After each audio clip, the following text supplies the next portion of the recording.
In the winter of 1833, German explorer Prince Maximilian of Wied spent 3 months living with the Mandan tribe in what's now North Dakota. Outside temperatures dropped to -30 degrees Fahrenheit. Inside their earth lodges, wearing minimal clothing, families stayed warm enough to sleep comfortably. His own heated tent with a wood stove running all night left him shivering by dawn. Picture this, the northern plains of Montana, January 1805. The stars are so bright they cast shadows on the snow. A Blackfoot family sits inside a buffalo hide teepee 18 feet across. Outside, the air is -22 degrees Fahrenheit. Inside, a fire the size of a dinner plate burns in a stone-lined pit. The smoke rises straight up through a hole at the top. The family sits 5 feet from the fire, wearing single-layer shirts. Their faces are warm, the ground beneath them radiates heat. The walls behind them glow faintly orange from reflected firelight. This wasn't luck. This was a heat management system that worked because it understood 3 things about warmth that we have completely forgotten. Here's what we're doing today. First, I'll show you the exact mechanism that kept Plains tribes warm in teepees at lethal temperatures and why it works when central heating fails. Second, we'll look at how Arctic tribes use the same principle in a completely different structure to prove the physics scales. Third, I'll give you a simple 3-part system you can use in any modern room to stay warmer while using less energy. And there's one instruction, repeated by elders whenever they taught young people to build winter shelters, that explains why these systems never failed even in blizzards. Once you hear it, you'll see your own house differently. Let's start with what actually creates warmth. The core mechanism is this: radiant heat targeted at bodies and surfaces, not convection heating of air, not insulation, not sealing, radiant heat. Here's how it worked. Plains tribes like the Lakota, Cheyenne, and Blackfoot used teepees made from 10 to 20 buffalo hides stretched over a cone of lodge poles. The hides overlapped at the base and were staked to the ground with wooden pegs. Inside, the fire sat in a shallow pit lined with flat stones. The stones absorbed heat from the flames and radiated it outward in all directions, toward the people sitting in a circle, toward the hide walls, and down into the earth below. The people didn't feel warm because the air was hot. They felt warm because infrared radiation from the hot stones was hitting their skin directly, the same way sunlight warms your face even on a cold day. Now here's the critical part. The fire was small. Ethnographer George Catlin, visiting Sioux camps in 1832, noted that families used fires no larger than a man could cover with his 2 hands spread. That's about 1 square foot. A fire that small produced maybe 1,500 BTUs per hour, roughly 1/10 the output of a modern space heater. But the heat wasn't wasted warming air that escaped through the smoke hole. The heat went into the stones, and the stones radiated it for hours after the fire died down. The teepee didn't need to be airtight. The smoke hole at the top stayed open all night for ventilation. Cold air came in at ground level, rose as it warmed, and exited through the top, pulling smoke with it. The family stayed warm not because the air was warm, but because the stone ring, the ground beneath them, and the hide walls around them were all radiating heat inward.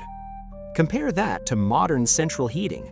Your furnace heats air to 120 degrees, blows it through ducts, and releases it into your rooms. Your head is hot, your feet are cold, and you're breathing dry, dusty, overheated air. Meanwhile, the warm air leaks out through gaps around windows, doors, and vents. You're constantly replacing lost heat by burning more gas or electricity. A typical forced air system loses 30 to 40% of its heat to duct leakage and stratification. You're heating the whole house to stay warm in one room. The teepee system lost almost nothing because it never tried to heat the air in the first place. Here's the second part of the mechanism: thermal mass at ground level. The Lakota and other Plains tribes didn't just line the fire pit with stones. They also placed large flat stones in a ring around the fire where people would sit. Before winter, they'd heat these stones in a separate fire and carry them inside to pre-warm the floor. During the night, these stones stayed warm for 6 to 8 hours, radiating heat upward into the bodies of anyone sitting or sleeping near them. The ground itself became a heater. Anthropologist Clark Whistler, documenting Blackfoot practices in 1910, recorded that families would wrap heated stones in hides and place them at the foot of sleeping robes as foot warmers that stayed warm until morning. The modern mirror: we cover our floors with carpet and wood that insulate us from the ground, then complain that our feet are always cold. We've turned thermal mass into thermal barrier. Third mechanism: reflective interior surfaces. Buffalo hide, when smoke-cured and oiled, becomes slightly reflective. It doesn't absorb all the infrared radiation from the fire. It bounces some of it back into the living space. The Cheyenne and Arapaho often hung a liner inside the teepee during winter, a second layer of hide or canvas suspended about 6 inches from the outer wall. This created an air gap that insulated, but it also created a reflective inner surface that redirected radiant heat back toward the center. The effect was like sitting inside a parabolic mirror. Heat radiated from the stones, hit the walls, and reflected back toward your body. In a modern house, drywall absorbs heat, it doesn't reflect it, so the heat radiating from your baseboards or radiators soaks into the walls and disappears. But here's the part that tied the whole system together. The teepee was designed to be adjusted in real time. The smoke flaps at the top, 2 triangular extensions of hide, could be repositioned using poles from outside to control the draft. If wind came from the north, you angled the flaps to block it and redirect smoke out the south side. If the fire burned too hot, you opened the flaps wider to increase airflow. If it was bitterly cold, you closed the flaps almost completely and let the fire smolder. The structure wasn't static, it responded. Modern homes are sealed boxes. Once you set the thermostat, you have no control. You're either too hot or too cold, and adjusting takes 30 minutes and wastes energy. Now let's look at a second case, because this mechanism worked in a completely different structure. In the winter of 1897, Norwegian explorer Fridtjof Nansen spent a year on the Arctic ice studying Inuit shelters. He documented how the Netzilik Inuit of northern Canada built snow houses, igloos, that stayed warm in 50 below temperatures using the same radiant heat principle. Here's how it worked. The igloo was a dome of compacted snow blocks. Snow is an excellent insulator because it's full of trapped air. The blocks were cut to overlap slightly, creating a self-supporting structure. Inside, the family built a raised sleeping platform made of packed snow, about 2 feet higher than the entrance tunnel. Heat rises, so the warmest air collected at the platform level. Below it, a shallow pit held a stone lamp, a soapstone bowl filled with seal oil lit with a moss wick. That lamp was the only heat source. It burned continuously at a rate of about 1 ounce of oil per hour. The flame was smaller than a candle, but the soapstone absorbed the heat and radiated it outward. Nansen recorded interior temperatures of 45 degrees Fahrenheit when outside temperatures were -40. That's an 85-degree difference maintained by a lamp no bigger than your fist. The family wore minimal clothing indoors, often just a single caribou skin shirt and pants. They weren't insulating against the cold. They were positioning themselves in the path of radiant heat. Here's the constraint the Inuit had that Plains tribes didn't: no wood. There were no trees in the high Arctic, no branches for poles, no logs for fires. They couldn't burn their way to warmth, so they built structures that required almost no fuel, just enough oil to keep a lamp lit. The igloo's dome shape was critical. A dome has the smallest surface area to volume ratio of any structure, which means less heat loss per square foot. And the entrance tunnel was built low and curved, so cold air sank down into it and stayed there, while warm air stayed trapped in the dome above.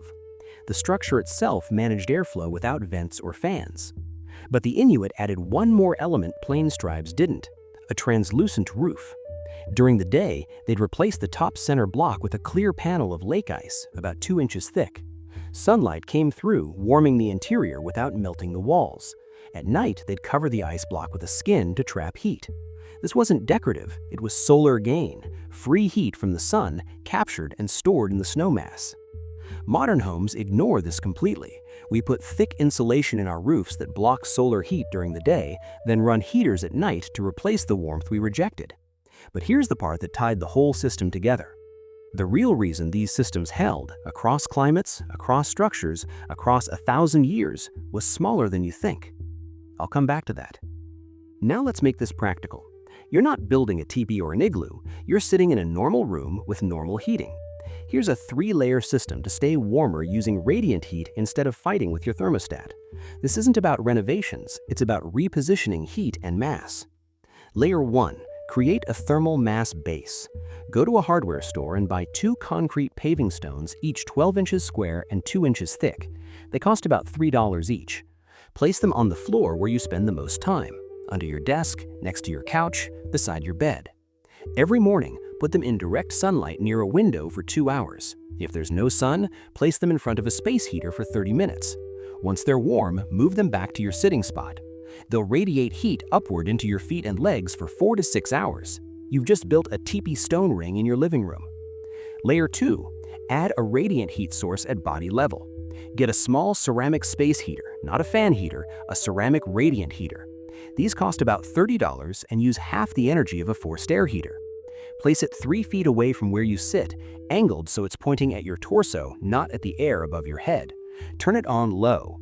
You'll feel warmth on your skin within 60 seconds, even though the room air is still cool. This is radiant heat hitting your body directly, the same way the teepee fire worked. You can keep your thermostat 5 degrees lower and feel just as warm. That saves 15% on your heating bill. Layer 3. Redirect heat with reflective surfaces. Buy a sheet of foam core insulation board from a hardware store, the kind with foil on one side. It's 4 feet by 8 feet and costs about $12. Cut it into 2-foot panels. Place one panel on the floor under your workspace or behind your couch, foil side up. Place another panel vertically behind where you sit, propped against the wall, foil side facing you. The foil reflects infrared heat from your space heater back toward your body. The effect is subtle but real. You'll notice you need less heat to feel comfortable. The test you can do right now: sit in your normal spot. Hold your hand 6 inches above the floor. Now hold it at chest level. The temperature difference is probably 10 to 15 degrees. That's stratification. Your heater is warming air that rises and pools at the ceiling. Now take a space heater, turn it on, and point it at your legs from 3 feet away. Don't aim it at your face. Within 2 minutes, your legs will feel warm even though the air around your head is still cool. That's radiant heat working. You're heating your body, not the room. Now let's talk about what breaks this. Mistake 1. Heating the whole house when you're only using one room. Modern thermostats control every room from one dial. If you're sitting in the living room, you're heating the bedrooms, the hallways, the bathrooms, spaces you're not even in. The fix? Turn your central heat down to 60 degrees. Use a radiant space heater in whichever room you're actually in. Heat follows you instead of the other way around. Mistake 2. Relying on forced air heating. Fans blow hot air up to the ceiling where it does nothing for you. Forced air also dries out your sinuses and kicks up dust. The fix? If you have a forced air system, close the vents in rooms you're not using. This forces more heat into the rooms you are using, and it reduces the total volume of air you're trying to heat. Better yet, switch to a radiant heater for personal space and let the furnace be backup for the whole house. Mistake 3. Wearing heavy clothing indoors and cranking the heat. If you're wearing a thick sweater and the thermostat is still at 72, you're wasting energy. The teepee system worked because people wore light clothing and sat near radiant heat. The fix? Dress lightly indoors, a single layer. Use radiant heat targeted at your body. You'll feel warmer with less total energy because the heat is going into you, not into warming air that escapes. Mistake 4. Ignoring thermal mass. Your floor is either carpet, which insulates you from the ground, or tile, which conducts heat away from your feet. Neither one stores heat or radiates it back. The fix? Add thermal mass where you sit. Concrete stones, ceramic tiles, even a thick wool rug layered over a foam pad. These absorb heat during the day and release it slowly at night. They act like the stone ring in a teepee. The modern enemy here is the thermostat itself. It's a single control for an entire house, and it measures air temperature, not body warmth. So we set it high to make sure the coldest room is tolerable, and we overheat the rest of the house in the process. We've replaced targeted radiant heating with blanket convection heating, and then we're surprised when we're uncomfortable and broke. The Tipi system worked because it didn't try to heat the air. It heated the people and the surfaces they touched. That's precision. We're using a sledgehammer. Let's go back to the beginning. Your heating bill is $200. Your thermostat is $72. You're still cold in the morning. But now you understand why. You're heating air, which rises and escapes, you're insulating yourself from thermal mass, and you're using forced convection instead of radiation. The system is designed wrong. Here's the detail I promised you.